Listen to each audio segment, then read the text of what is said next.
Could blended fees save UK estate agency? Today I'm joined by Iain White, who is a estate agency coach. I'm not going to call him a guru. He doesn't like to be called that, but I'm calling him a guru. Iain, blended fees, could they save UK estate agency? Talk to me.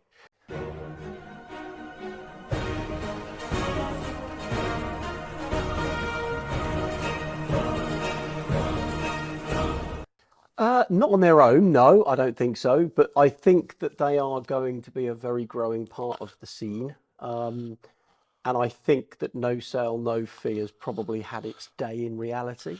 Could you explain what blended fees are to those that have been living in a cave? What blended fees are for those that have been living in a cave? Right, okay. So blended fees are where you give the consumer the opportunity to discount the success fee by contributing towards your marketing fee in the first place. So let's say you charge 2%, and let's say the property is 100,000, just for round maths, that's a £2,000 fee. If the client paid £500, they might only pay £1,700 in total, leaving whatever the difference is there. 1,200 is it on success? So there's a blend between a contribution and the percentage, which is cheaper for the client, better cash flow for the estate agent, lower risk for the estate agent. And I know you know these stats, but only 53% of everything an estate agent lists turns into an invoice. So that means 100% of the sales in that instance would have at least some paycheck, if you like, for the estate agent, but it must be sold as an option. So if the agent doesn't want it to affect their, right now, while it's new and it's a bit different, I think you have to offer it to the client as an option. Here's my normal proposition, my pay on success. But if you want my sort of committed seller product, for the want of a better word, and you're happy to show that commitment by making a contribution, I can reduce the overall cost of working with me. But it's an option, Mr. White. Or Mr. Watkin, sorry. The thing I like about it is that you're actually putting the power back into the court of the homeowner. And because you know me, I'm into the psychology of sales. It's the ability for the homeowner to, I find it works best, this is what I've been told, is if you give it to them on an iPad and then get them to move the slider up and down. Therefore, they are in control.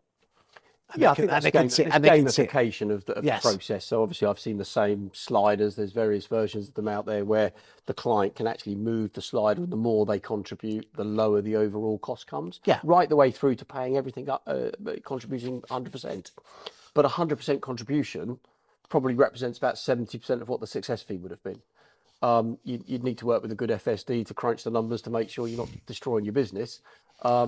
But in my opinion, right now, it has to be sold as an option. I think in a few years to come, it'll. Why is that? Because I think one, your competition will attack it, and secondly, giving the client the option means it can't affect your conversion rate. So if it's, if you do exactly what you currently do, but layer a second option on the top, which is positioned as a discounted product for committed sellers, who doesn't want a discounted product? Now, an awful lot of bosses are going to like it, but it's trying to persuade the valuers to see it as a value add and not another hurdle they have to jump over to get the listing. What would your advice be to estate agency bosses getting their valuers bought in? Well, I've got two bits of advice. The first, that's one of the main reasons for selling it as an option. So it should overcome that psychology piece. And my second piece of advice to the business owners is to grow a pair.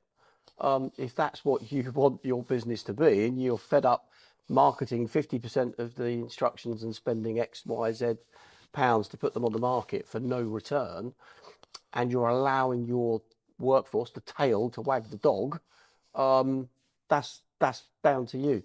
But it's the primary reason why I say sell it as an option, because it can't affect your conversion rate if it's sold correctly, scripted properly, and it's just an option. It's just an option. How do people find out more about blended fees? How would they find out more? Well, it's pretty straightforward, really. They can speak to people like me, obviously, but I don't want to put an advert out there.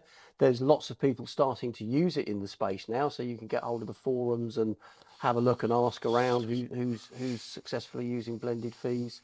And I would be able to introduce you to people that have put it into their business. And when you run the numbers at the end of the year, they're quite astounding, because the big statistic, Chris, is that yes, the cash flow's nice, but the percentage of instructions that exchange and therefore invoice where the client has paid some contribution up front is in the 90%, early 90s. That's amazing.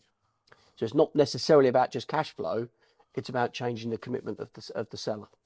And if I could sell you a pile of 50 committed sellers, or let's say 80 uncommitted sellers, which pile do you want to connect with? That one. First one.